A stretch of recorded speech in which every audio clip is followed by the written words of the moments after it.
Bismillahirrahmanirrahim. Assalamualaikum warahmatullahi wabarakatuh. Selamat siang, sahabat dokter sapi. Berjumpa kembali, sahabat. Di mana-mana kita baru mengalami namanya kemarau, kering, kemudian cukup lama, hampir 5 bulan atau 6 bulan ini kita belum mendapatkan hujan.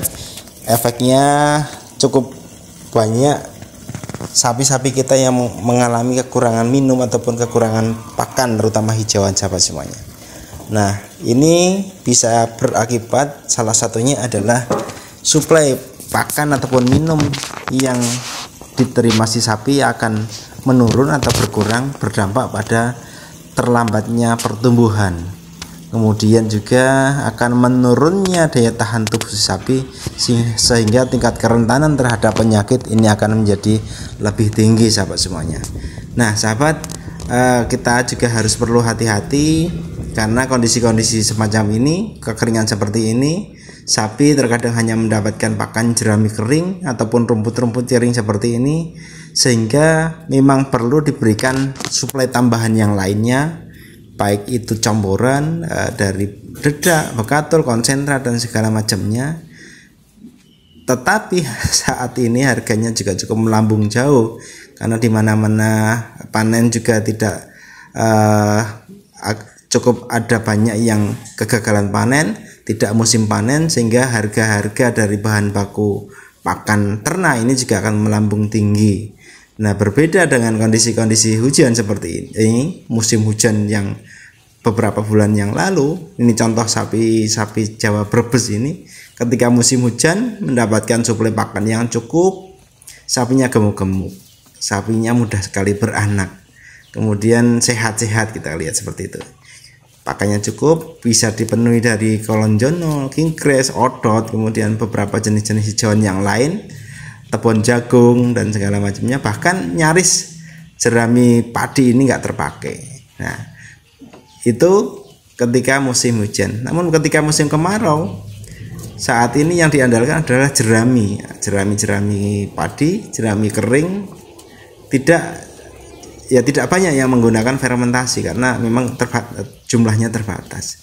Nah, ini juga harus hati-hati, sahabat semuanya, ketika musim kering pemeliharaan sapinya juga tidak perlu terlalu banyak, karena ketika memang pemeliharaannya terlalu banyak, ketersediaan pakannya terbatas, sehingga sapi-sapinya cenderung akan mengalami kekurusan, terlalu banyak yang kurus itu. Nah, langkah baiknya kita bisa memperhitungkan berapa sih kemampuan optimal, kemampuan maksimal kita menyediakan pakan untuk ternak kita, sehingga contoh boleh hanya memelihara 5 ekor tapi sapinya kondisinya terawat bagus semuanya, daripada memelihara 10 ekor dengan kapasitas pakan yang sama, akan dibagi sama rata sama rasa, sapinya kurus-kurus semuanya gitu, sahabat semuanya. Ini contoh-contohnya di musim-musim penghujan cukup pakan, sapinya gemuk-gemuk. Nah, kalau sudah mendekati musim kemarau, nah, sapinya akan terlihat kurus-kurus itu, sahabat semuanya. Nah, hal-hal yang lain yang harus diperhatikan, ini pemberian obat cacing, suportif terapi, multivitamin, itu juga penting diperhatikan. Kemudian juga harus diperhatikan juga masalah penyakit. Di dalam kondisi yang panas seperti ini, sapi-sapi juga cenderung beradaptasi terhadap lingkungan yang panas, sehingga tidak heran cukup banyak sapi yang menunjukkan gejala demam, atau mungkin ketika kita lihat di hidungnya banyak yang meler-meler, sehingga berpengaruh pada nafsu makan juga. Sudah nafsu makannya berpengaruh karena kondisi panas, kemudian penting sampai keluar air liur dan segala macamnya, dan juga ketika memang pakannya tidak terlalu enak dimakan. Nah, ini contoh dari peternak yang cukup baik, walaupun dalam kondisi kemarau pakanannya utamanya adalah jerami padi, kondisi sapinya tetap gemuk-gemuk karena memang tetap disuplai dengan pakan-pakan penguat seperti konsentrat, comboran, kemudian brand, polar, seperti itu. Nah, walaupun mungkin ini dengan naiknya harga pakan comboran ini juga akan berpengaruh pada hasil akhirnya yang diperhitungkan. Nah, sebagian besar peternak kita ini sistemnya adalah sistem tabungan.